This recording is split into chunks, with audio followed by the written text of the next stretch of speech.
Hey, good morning. Namaste to each of you. Thank you for joining me today to honor your mind and your body and your spirit.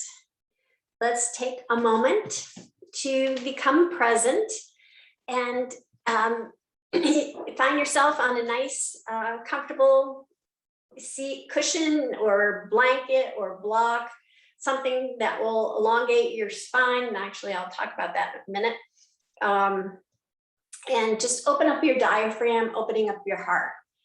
So if you would gently close your eyes, soften your thoughts, soften your eyes, soften your shoulders, soften your heart. Observe your breath as it is, soft and gentle, breathing life into you with each inhale and relaxation with each exhale. Feel the grace of being present, returning to that awareness again and again.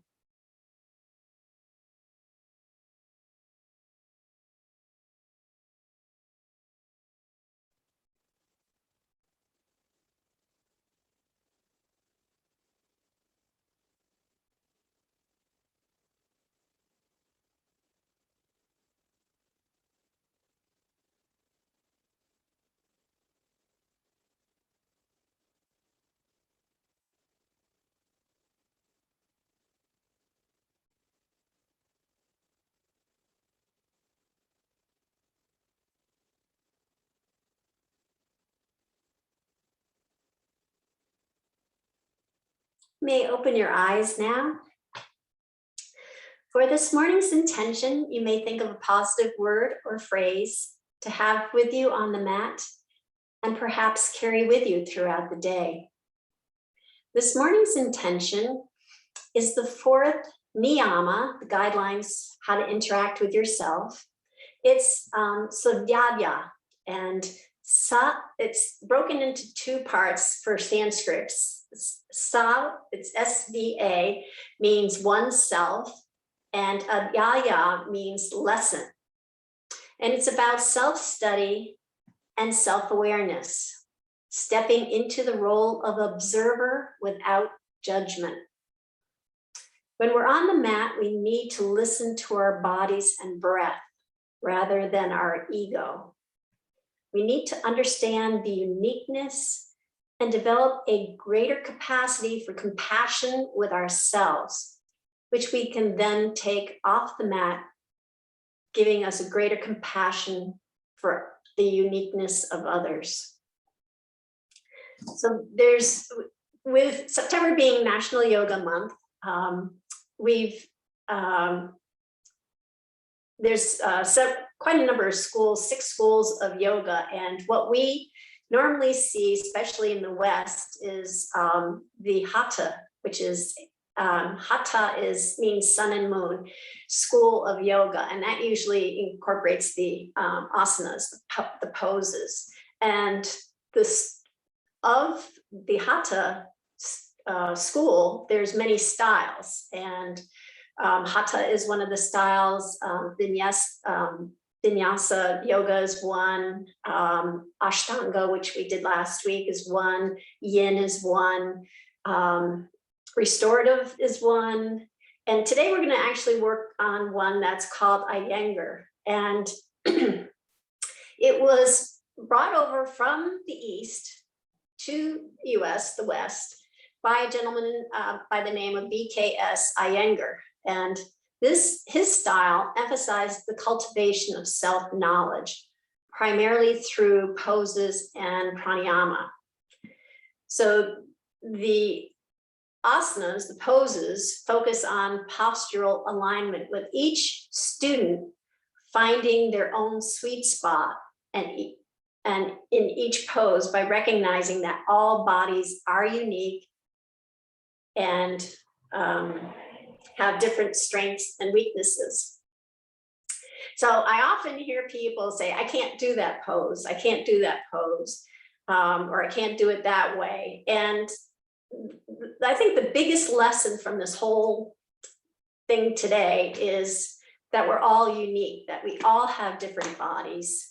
And even my body's different than your body, but within my body, I have differences. So there's an acceptance and a compassion for yourself that if you are able to do that, you can then accept and be more compassionate to other people.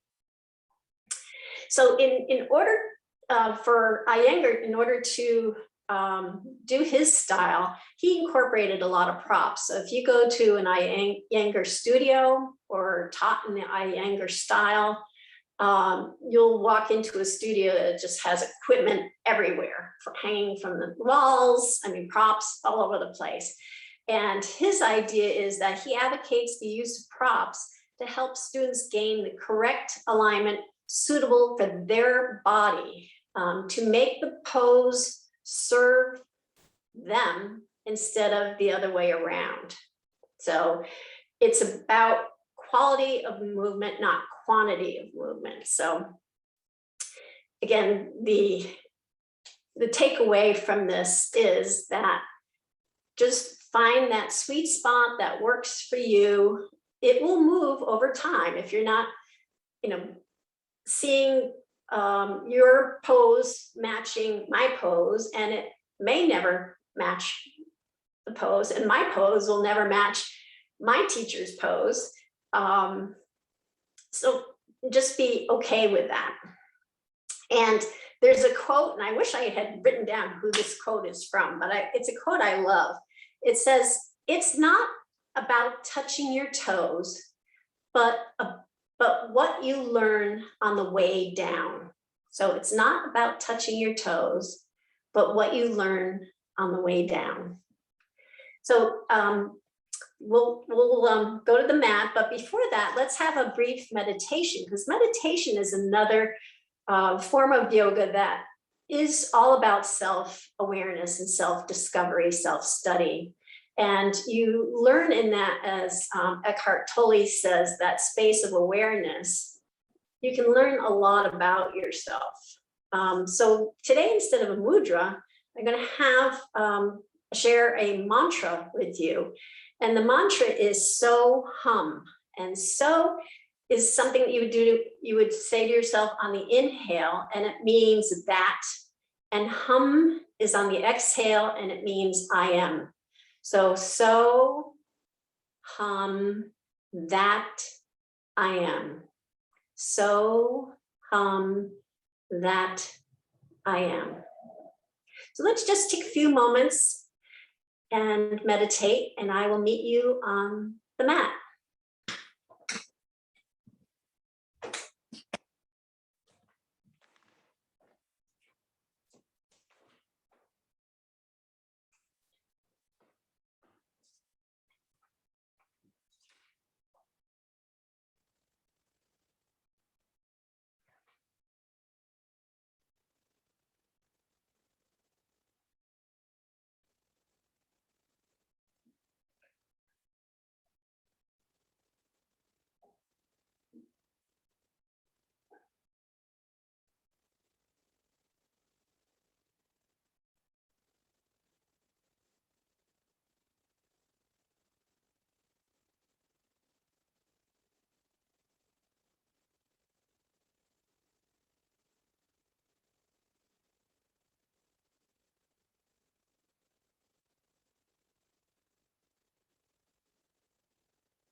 You may open your eyes now. So just kind of going over props we talked about blocks, but like Jim, I have the cork one, and it is pretty rugged. I have on occasion dug in accidentally and pulled out a piece of cork, but the other one's the one that Jim Willis has is the same way. You have to be careful with your fingernails, making little divots in it. The toilet paper roll works pretty well if you use it this way. With the cardboard center, it can support you. And then, so for blocks, a thick book would also work. Linnea has a box cover for her Kleenex that looks like it's nice and sturdy. Blankets, there's a yoga blanket rather, that a lot of the studios have for when you're in Shavasana or when you're doing restorative yoga.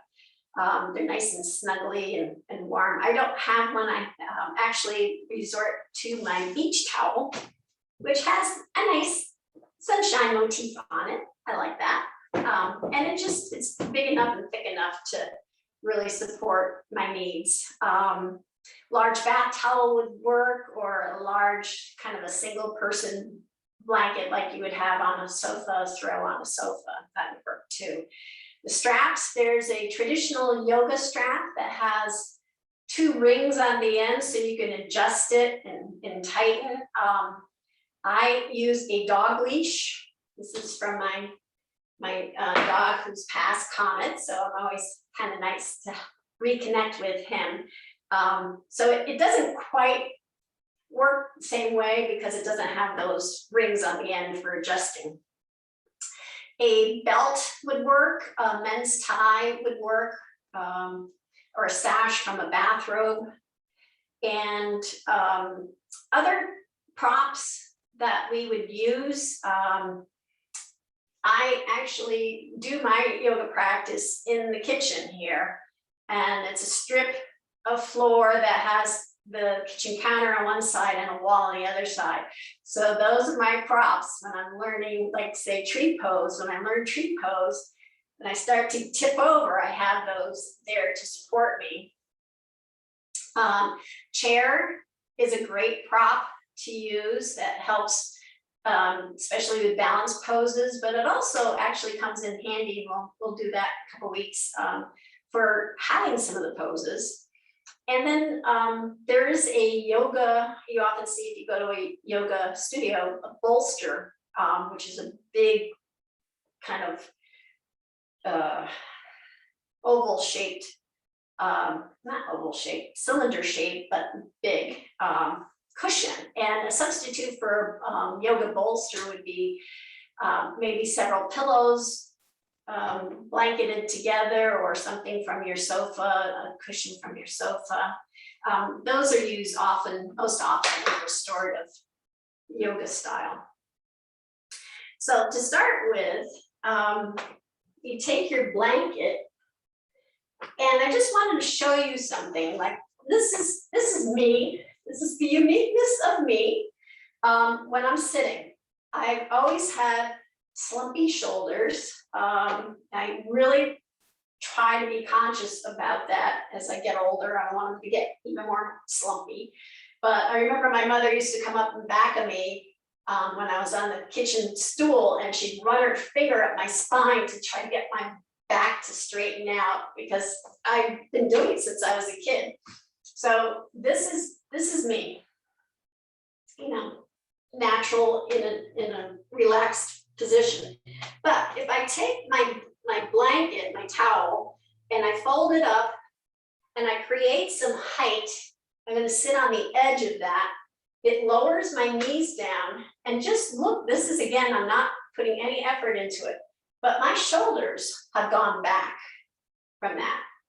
It's a much more comfortable, more proper alignment, if you will. So the idea is to get your knees where your groin is, kind of get those, or your creases, get those equal or a little bit lower. Get your knees equal or a little bit lower, and that'll be a good basic seated position. And if you're into meditating, that actually becomes a nice, comfortable position for you to do a long meditation. So we're going to start with me off my blanket. And we're going to start with some breaths. So I'm going to have you get comfortable, send your fingertips out to the mat. Inhale, sweeping your hands up overhead. And bringing your hands together, just see where your hands land. Now bring your hands to your heart center. This hand was a little taller than this hand. So again, I have my own uniqueness in that one arm can go up a little bit higher than the other hand. And it's not, I mean, I can move the left arm up to make it equal. And that's the benefit of yoga. We do work on both sides of the body, try to have an equal opportunity employer here for both sides of our body. And eventually, maybe your weaker side will become as strong as your strong side, or they'll just kind of match up in the middle. So take some nice deep breaths here on the inhale. Maybe use your Ujjayi breath. Exhale. We'll just get warmed up here. And if bringing your hands up all the way over your head, where your arms are right next to your ears, a little bit tight for your shoulders, maybe today or all the time, coming up and just creating a V, that's fine too. And exhale, inhale, bring up overhead. Deep inhale, deep exhale. We'll do two more of these. Inhale.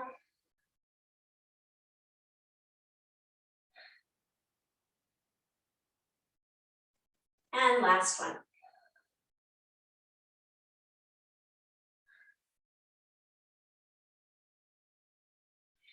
Now we've often done forward folds in the seated forward fold, but I really would like you to focus on how this goes down for you. So we're gonna gently walk our hands out in front of us, so it's coming into a seated forward fold. And then reach that sweet spot. And then bring your hands over to the right side. Just kind of walk them over as far as you can to the right. And then walk your hands back up, back to the seated position. Now switch legs. So if you had your right leg in front of your left, switch legs. And we'll do that again, but we're going to walk over to the other side. So just kind of focus on how that feels in your body, walking down. That feels tighter for me than the other side. And then walking over to the left side. I don't think I'm as far as I was on the right side. And then walking back up. So again, you notice differences between one side of your body and the other side of the body. And with yoga, we're trying to get things a little bit more even Steven here. So for using that, you could use your blanket, or I prefer sitting on the mat. And as you've noticed over the time period, I don't use props all that much. And I mean, some days I feel, especially if I'm going to do a triangle pose, I get a little stitch in my side, so I feel like going down as far as the mat really pinches that. So those days I kind of know I want to block around. But I find, especially when I used to take yoga classes in another studio, my teacher, I'd be getting into this pose and realizing that she wants a block or something involved in this pose, and that will actually need a block involved.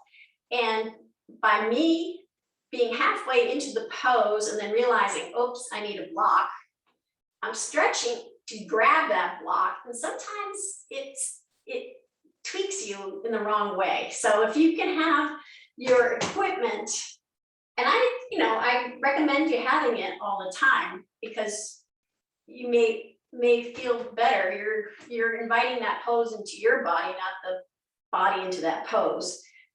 It may feel better for you, but just have your equipment really close by so you're not stretching, reaching to grab it and be tweaking something in the process. So we take our blocks and put them the long side, facing the long side of the mat. We're going to bring our fingertips to the edges of the blocks.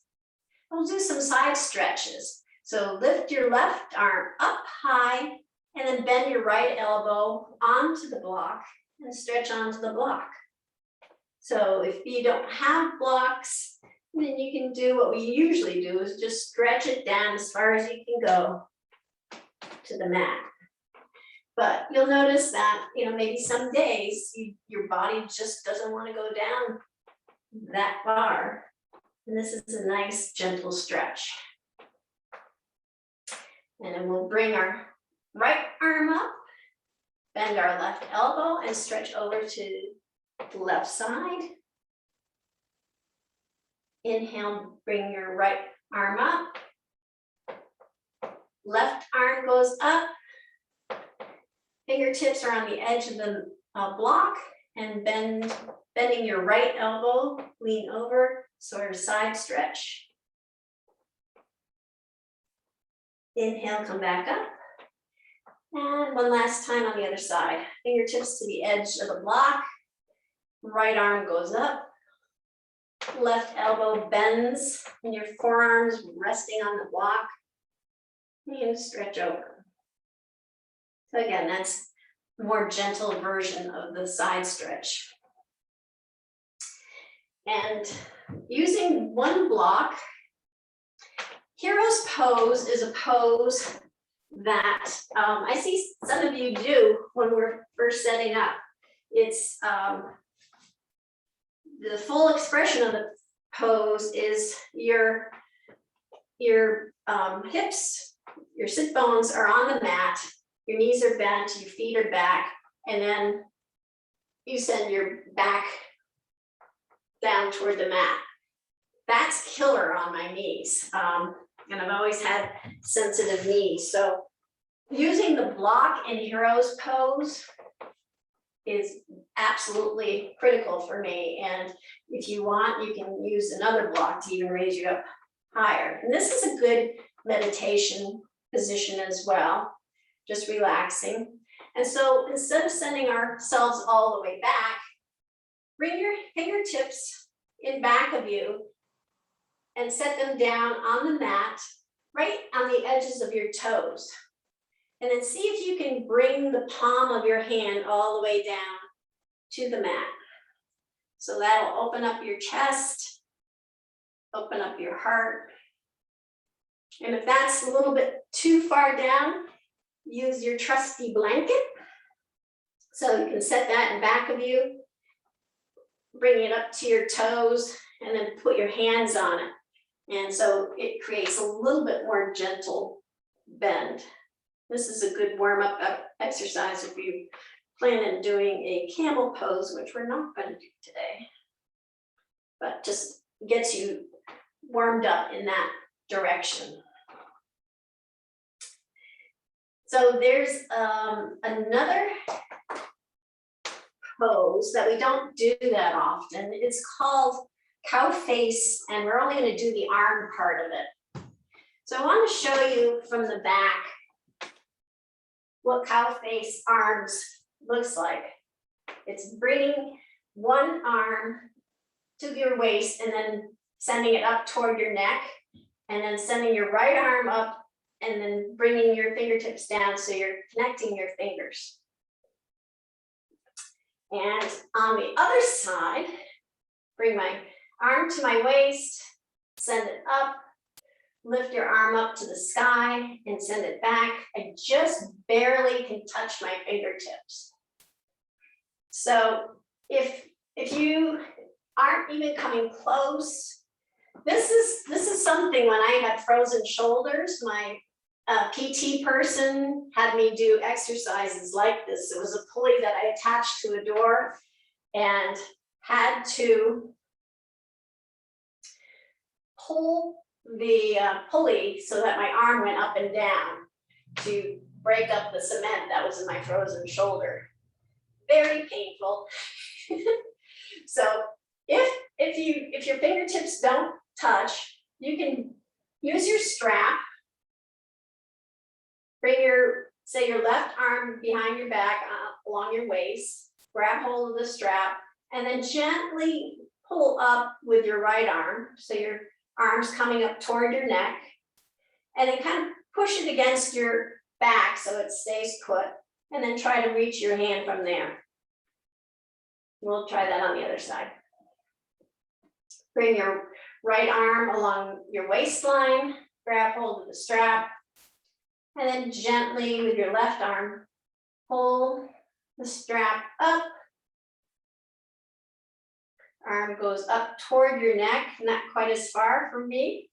And then I'll try to reach my fingertips. Yeah, just barely. So that again is how a strap can help you get into the pose, or if you have frozen shoulder, how cow face arms will help you break up that frozenness in there. So we're going to take the strap and we're going to roll down on our mat. So roll down one vertebrae at a time, or express method. Let's bring our knees to our chest. Give them a nice hug. Maybe rock your lower back. Give a lower back massage. You don't need any props for that. And it feels so great. And then we'll do something that we usually do without the strap, but see if you can notice a difference by using the strap. So we're gonna wrap the, get your strap so it has even length and has the loop at the top. Bring your strap around the ball of your foot and then push your foot up toward the sky, sliding your hands down the sides of the straps. Your left leg will be on, foot will be on the mat with the knee pointing up to the sky. So we've done that before, and maybe you've been able to get this far or this far, but with a deep bend in your knee. So see if this strap helps you create a little bit more straightness in your leg. Again, we don't ever want to lock our knees or elbows. Just keep that soft, gentle bend in our joints. And then with our right hand, we're going to grab both straps, place our left hand down beside our side with palm down to support us. And we'll send our leg out to the right, first at 1 o'clock, then 2 o'clock, and then 3 o'clock. And this is a version of hand to toe.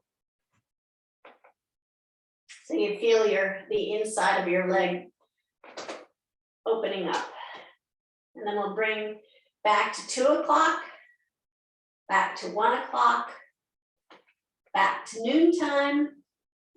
And then we'll send it over to the other side. So to 11 o'clock, to 10 o'clock.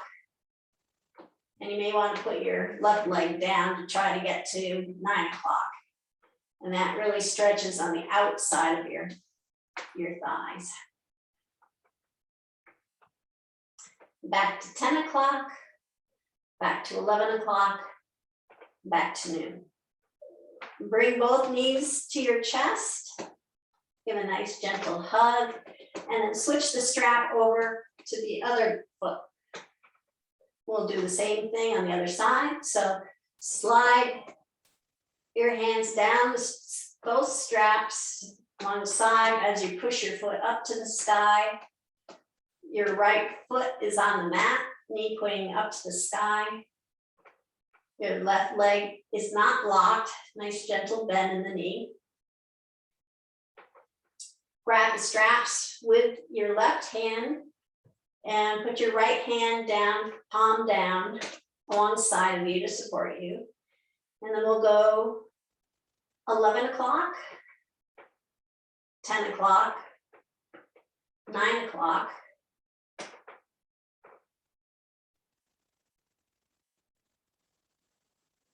back to 10 o'clock, 11 o'clock, 12 o'clock,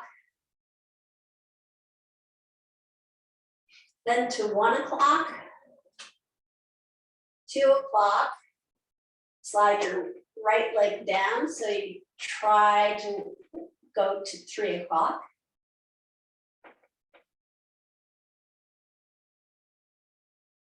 And then back to 2 o'clock, 1 o'clock, 12 o'clock. And bring both knees in, nice gentle hug. And then we're going to take the strap, and this is where an actual yoga strap will come in handy. But with my leash, I can still use it. I'm going to have my my knees hip width apart. So there is quite a bit of space, like a hand's worth of space between my knees. And I'm going to take my strap and tie it around my thighs and make a square knot. Again, I really, actually, if you err on having it being a little bit more open than having it, the loop more open than smaller, that'll work. But ideally, have your knees hip width apart and then make the loop using a square knot. So you have that. And then I'm going to put both my feet back down on the mat. I'm going to push out against the strap gently. Put my hands out to the sides, not necessarily shoulder height, but a little bit 45-degree palms down to support me. And I'm going to do windshield wipers. So our feet are hip width apart. And we're going to push against the loop. So our knees are trying to separate from one another. And then we're going to bring our knees to the right side, back up again, and then to the left side, and back up again. And this actually is an exercise I saw in a video called pelvic reset. So if you're having problems, if your pelvis doesn't feel quite right, doing windshield wipers this way, where you're pushing against the strap, can actually reset it. I don't feel it today, but the first time I tried it, I felt this pop that was one of those good pops. I'm like, oh, yeah, I feel it. We just kind of windshield back and forth. And if you can't come all the way down, maybe you can use your blocks, just put them underneath your knees. So that will support your knees coming down.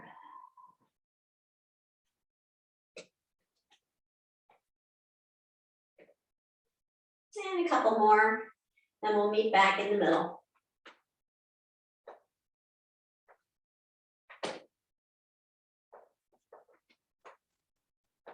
And then you slide that loop off, keeping it looped together, because we're going to use it again with a loop in it. And roll over to your favorite side and make your way up to a seated position.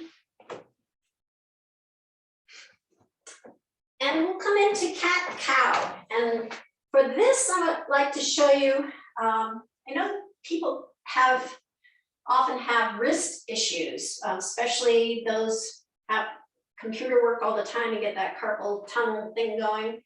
So if you take your blanket and you make a round cylinder with it,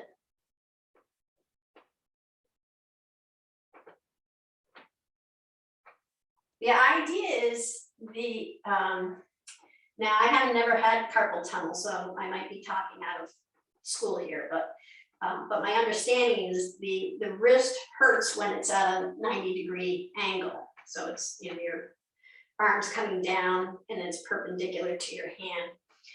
Excuse me. So the idea is to have your wrists even off as much as possible. So they're not like this, they're like this.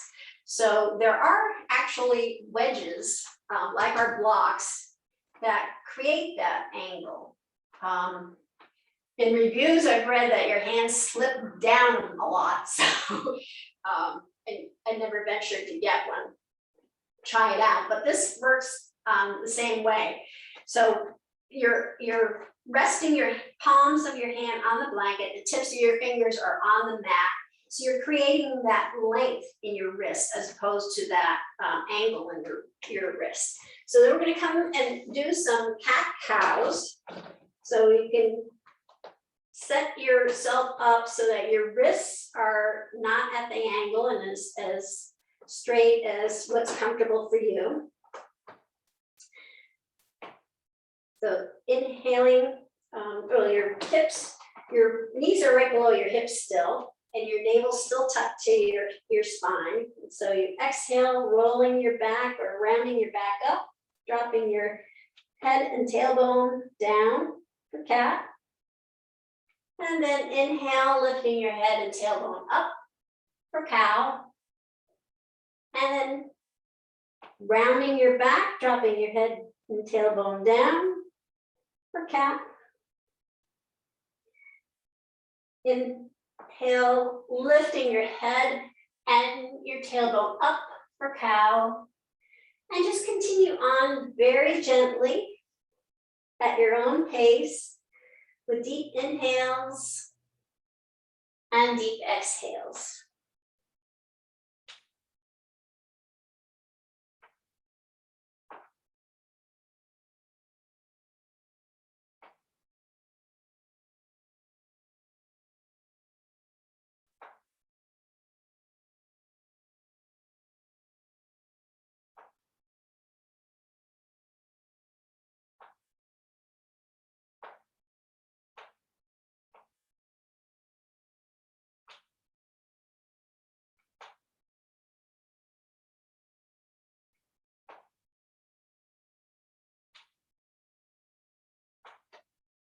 And then we'll come back to the middle. For a bird dog, you can use your blanket for your knees. If your floor is a little bit hard on your knees because you're going to be balancing on that one knee for a little bit, you can use your blanket for that. And if you want, here's another option for your mat. You can roll your mat up as into a cylinder like your blanket, so you can still keep that angle on your arm. So you have kind of the best of both worlds there. So for bird dog, let's bring our knees together under our hips. And then send our right leg up, keeping our hips squared and parallel to the mat. Send our left arm up. And then inhale, pointing our toe, exhale, flexing the foot. Inhale, point, exhale, flex. Inhale, point, exhale, flex. Inhale, point, exhale, flex. Inhale, point, exhale, flex. Inhale, point, exhale, flex, and bring both arm and leg back down. And we'll do that on the other side. So knees together under your hips. And have your arm just gently rolling so that you're not quite at that angle. Lift your left leg up to hip height Have your hips square to the mat so that they're parallel to the mat. Lift your right arm up to shoulder height. Inhale, point. Exhale, flex. Inhale, point. Exhale, flex. Inhale, point. Exhale, flex. Inhale, point. Exhale, flex. Inhale, point. Exhale, flex. Inhale, point. Exhale, flex, and bring your hand and your leg back down. So we're going to come into wide-legged child's pose, and you can keep your mat rolled up. And if you like to use your blanket, you can extend your knees out to the edges of the mat with your blanket in between. Come down and bring your wrists over the rolled mat. The idea with child's pose is to get your hips down toward your ankles. So your toes are touching, your hips are coming down toward your ankles. And if that's uncomfortable for your upper torso, you can maybe use one of your blocks, having your arms outstretched, and place your forehead on your block. So you can feel that your hips are coming a little bit closer to your ankles that way.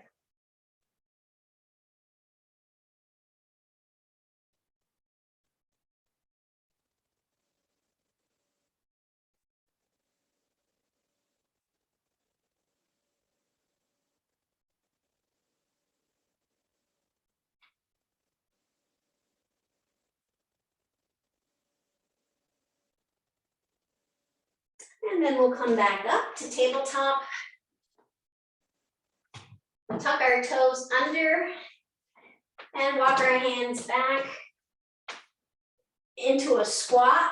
And some people have a hard time with being in a squat position without support. They can't stay there long. So if you roll your blanket, put it under your heels, you can push down into your toes and come up in your squat. All right, how's everybody doing? Okay, so mountain essentials.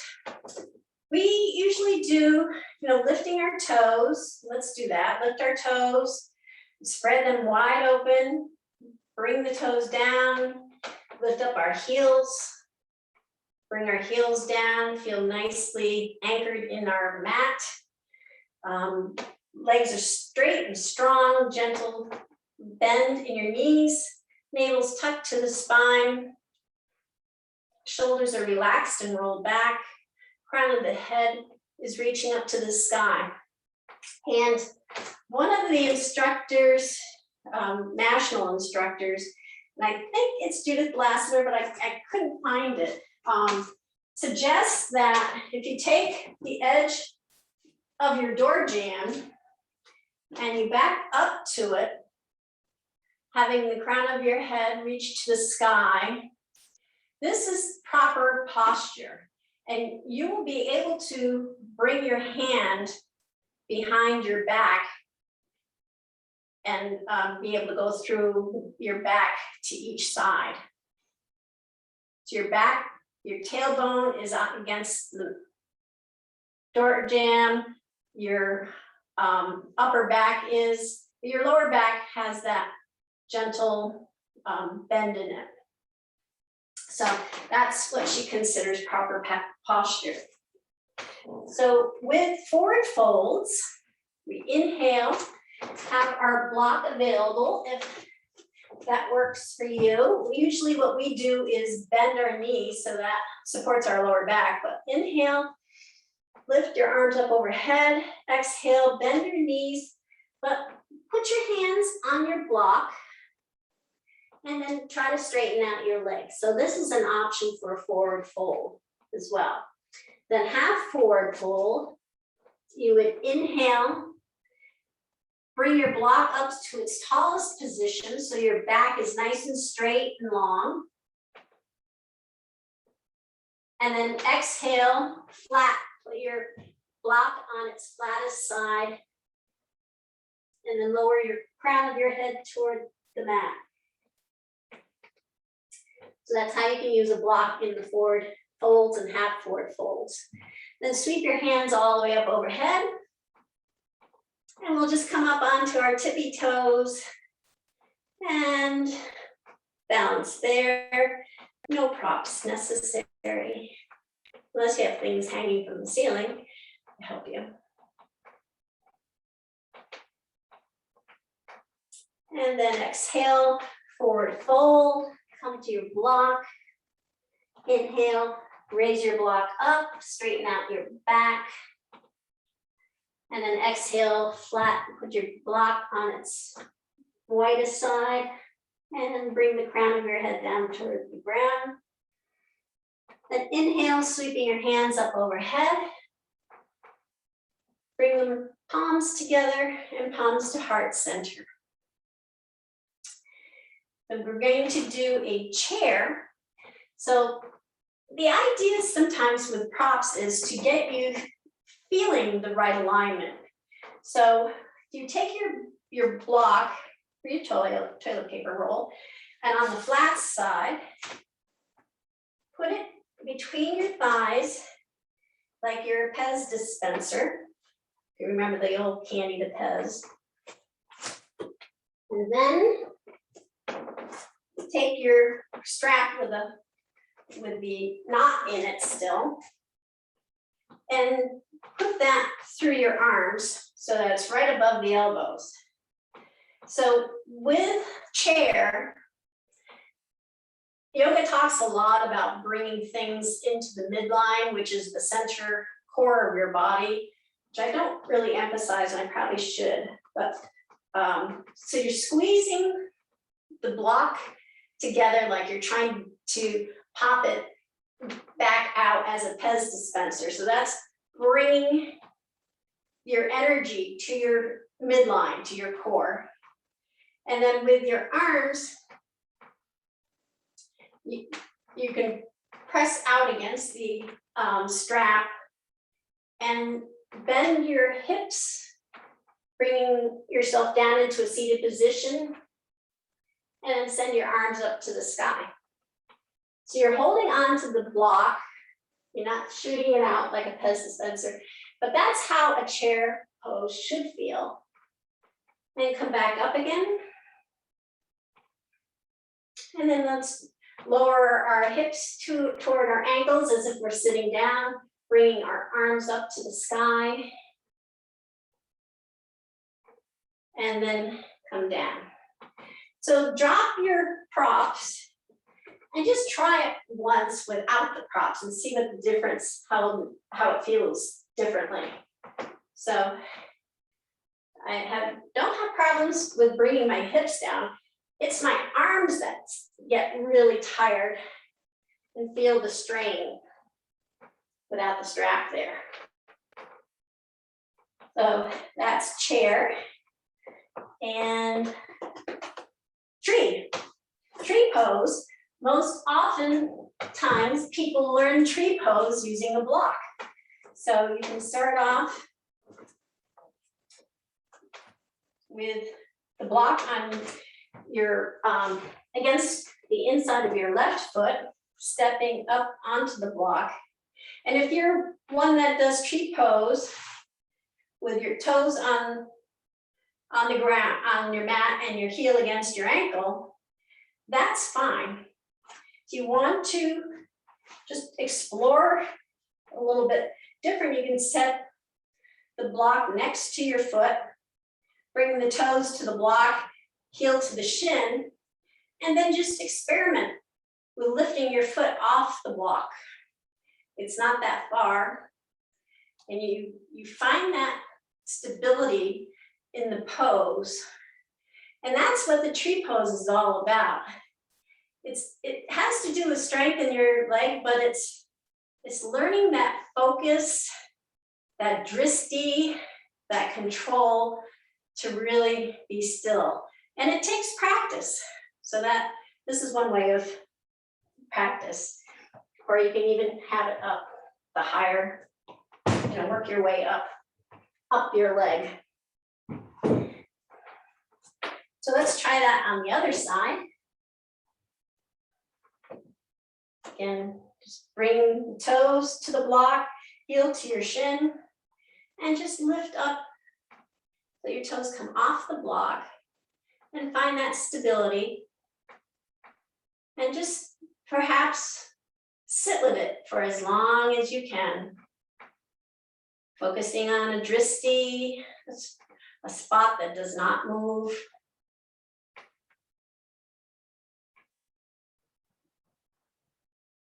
And you have that support. Like when I was learning tree pose in the kitchen, I had my counter and my wall there. So I, always had that. So that's, again, how do you use other props in that.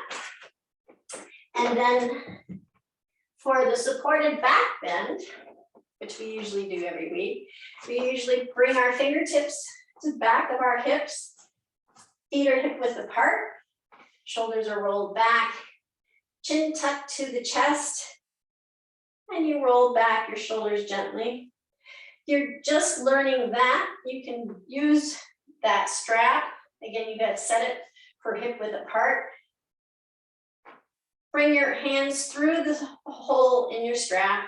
Bring your hands to the front of your hips.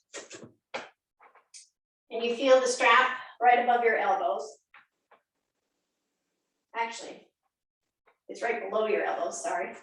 Right below your elbows. And you can feel the strap against your lower back.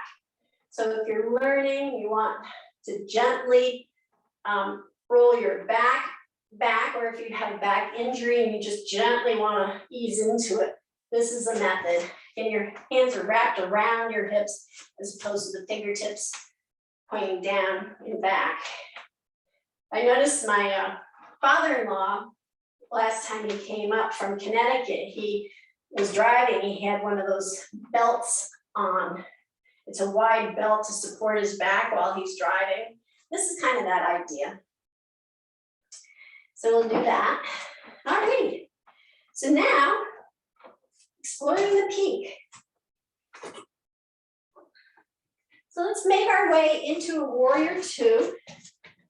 And if the teacher's good, like they'll set you up with your props if you need them beforehand. So before you get yourself into warrior two, set your blocks up so that they're sitting up tall, standing up tall at the front of your mat, about hip width apart. So then make your way into the warrior two position. So your knees over your ankle, your knees pointing to your second and third toe. The edge of your foot is snug into the mat. You lift your arms up, shoulder height. Your chest and torso is open to the long side of your mat. And gently turn your head to look at your left side. No props required.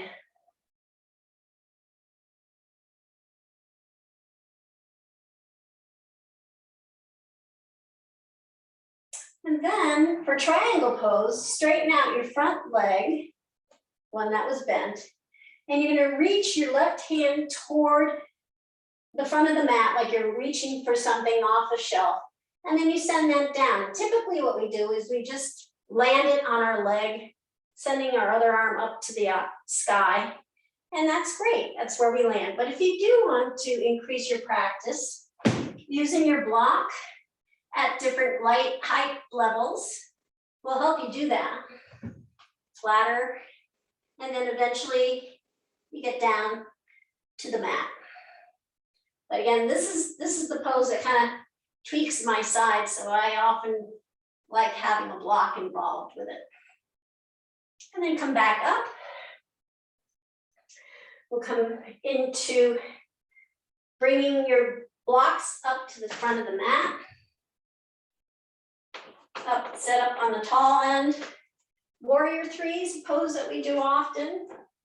And the way we do it is using your left foot as your base, bending the knee, we pivot at the hip, sending our right leg back, if you're learning how to do it or you want to become proficient with it, you put your hands on the blocks and you send your right leg back. So maybe you just, when you're doing warrior three, your leg only comes about foot off the ground and you want to try to get it to stretch up a little bit higher. This would be a good way of practicing that. And then since we have the blocks here, those who want to try, put your left hand on the left block, send your right hand up to the sky, opening the center for half moon. Sending your gaze off to the side. That's a tricky pose that I can never ever do without a block. So, all right, half moon, back to warrior two. So we're back to front leg being bent, back leg nice snug in the mat. Bring your arms up to shoulder height and send your gaze to the left. And then bring your arm down and your arm overhead, or actually straight up for extended side angle. And if you want, that's what they consider the beginners. If you want a little bit more advanced, you can send your hand down to a block. Again, determine which height of the block works best for you. And then eventually you make it to the floor.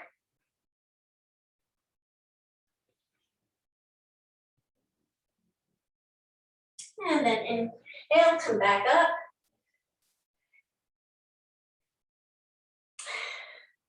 So, I think we're just going to do one side because we're running over, but you get the sense of that. And then let's bring ourselves down to the mat.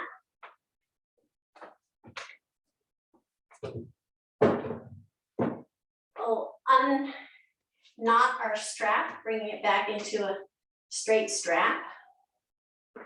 And staff pose, there's three key poses in yoga. One is mountain pose. A lot of poses develop from mountain pose.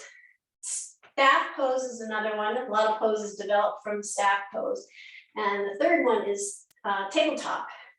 So with staff pose, you want to flex your feet, have your toes pointed up to the sky, legs straight and strong, knees gently bent, and your back should be as straight as you can. So using a strap, wrapping them around both balls of feet will help with that. You can feel that movement. Maybe it will become muscle memory for you after a while. So bringing your feet in a flexed position, your back up straight, is staff pose. So a variation on that, or pose rather from that, is half boat and boat. So we often do half boat in our class. So from staff pose, feeling your sit bones, bringing your knees up toward the sky. You're going to lift your feet off the mat, still with the strap behind the balls of your feet. And that's half boat. And then full boat, which we don't usually do without a strap, just pushing your legs out, keeping that back straight. And that's full boat.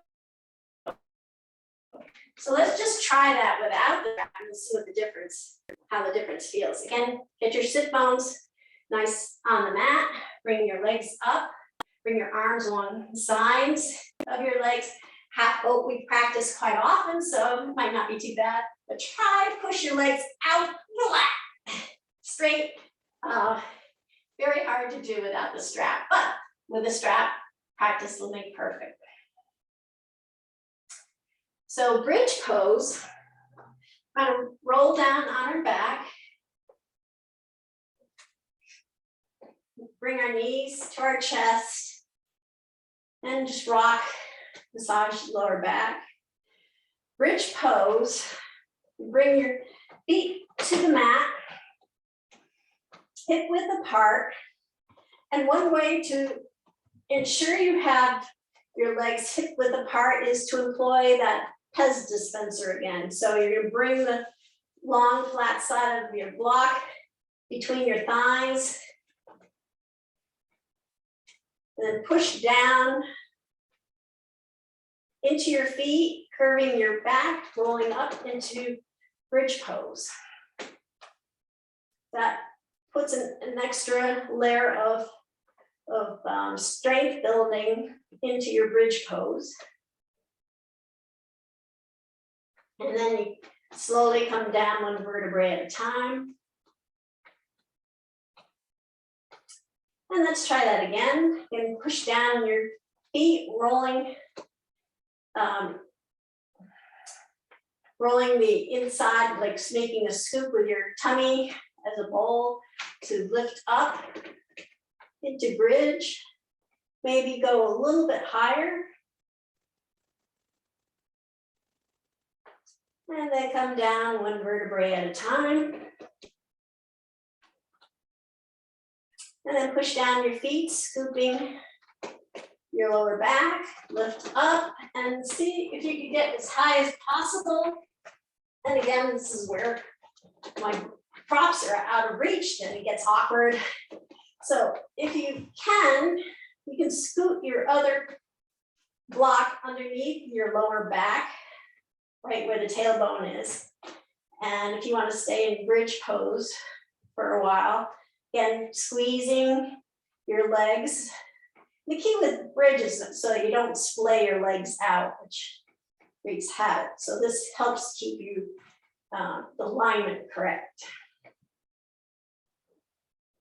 So then you can remove the block from your lower back, come back down one vertebrae at a time, remove the blocks,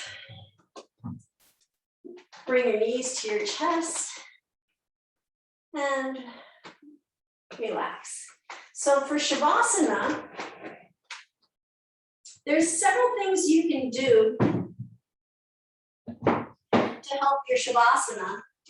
A lot of times if you have that bolster, which is a big cushion, you set that under your legs. But if you have your blanket rolled up, maybe you can double roll it and set that under your knees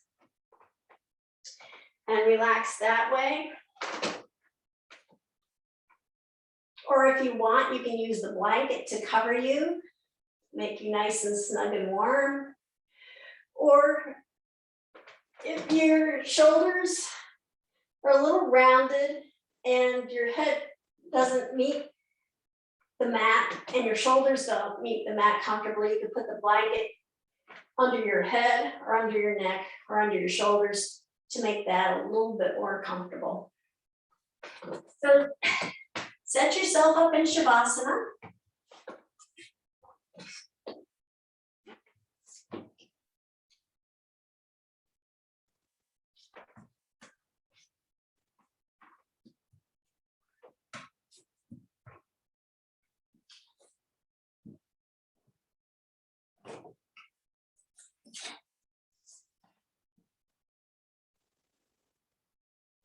And just relax. You take a nice deep inhale, deep exhale. Inhale, pulling the breath from your toes on up to your nose. And then exhale, sending it all back out again.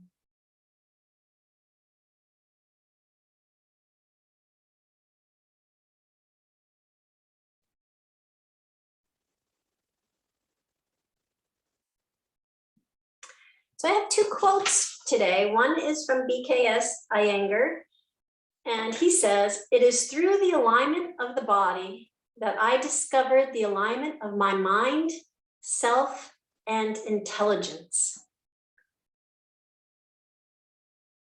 And then my other quote comes from Anna Day, Judith, when you aim in the right direction, you no longer feel the effort as effort, but feel the effort as joy.